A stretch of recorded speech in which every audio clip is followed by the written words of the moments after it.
നമസ്കാരം, പ്രവാസി മലയാളിയിലേക്ക് സ്വാഗതം.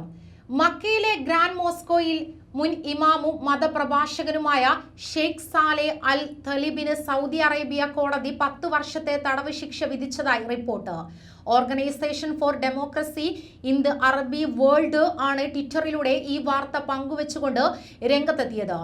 സൗദിയിൽ പുതിയ പരിഷ്കാരങ്ങളും വ്യക്തി സ്വാതന്ത്ര്യവും നടപ്പാക്കിയ സൗദി കിരീടാവകാശി MBS എന്ന ചുരുക്കപ്പേരിൽ അറിയപ്പെടുന്ന മുഹമ്മദ് ബിൻ സൽമാനാണ് ഇസ്ലാമിക മതപ്രഭാഷകർക്ക് നേരെ ഇത്തരത്തിൽ നടപടി ആരംഭിച്ചത്.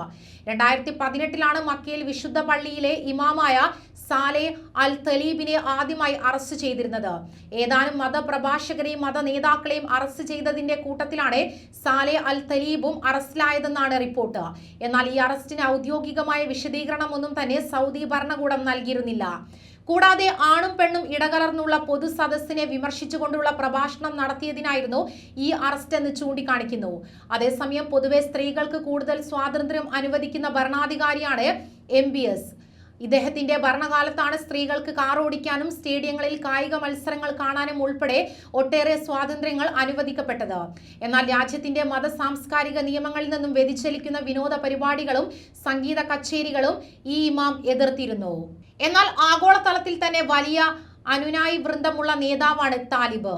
അദ്ദേഹത്തിന്റെ മതപ്രഭാഷണങ്ങളും ഖുറാൻ പാരായണവും യൂട്യൂബിൽ 10,000-ങ്ങളാണ് കണ്ടുവരുന്നത്. 1974 ജനിച്ച സാലെ അൽ തലീബിന്റെ കുടുംബവേര് എത്തി നിൽക്കുന്നത് ഹോത്തത് ബനി തമീമിൽ എത്തി നിൽക്കുന്നു. സൗദി അറേബ്യയിൽ തന്നെ ശാസ്ത്രത്തിനും നിയമകാര്യത്തിലും ശരീഅത്ത് ശാസ്ത്രത്തിനും പേരുകേട്ട കുടുംബമാണ് ഹോത്തത് ബനി തമീം.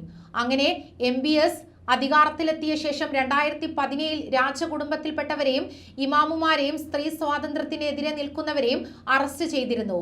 ഇസ്ലാമിക പ്രഭാഷകരായ സൽമാൻ അൽ അവദ അൽ ഖർനി, ഫർഹാൻ അൽ മൽക്കി, മുസ്തഫ ഹസൻ, സഫർ അൽ ഹവാലി എന്നീ പ്രമുഖരെയും അന്ന് അറസ്റ്റ് ചെയ്ത് ജയിലിൽ അടക്കുകയും ചെയ്തിരുന്നു.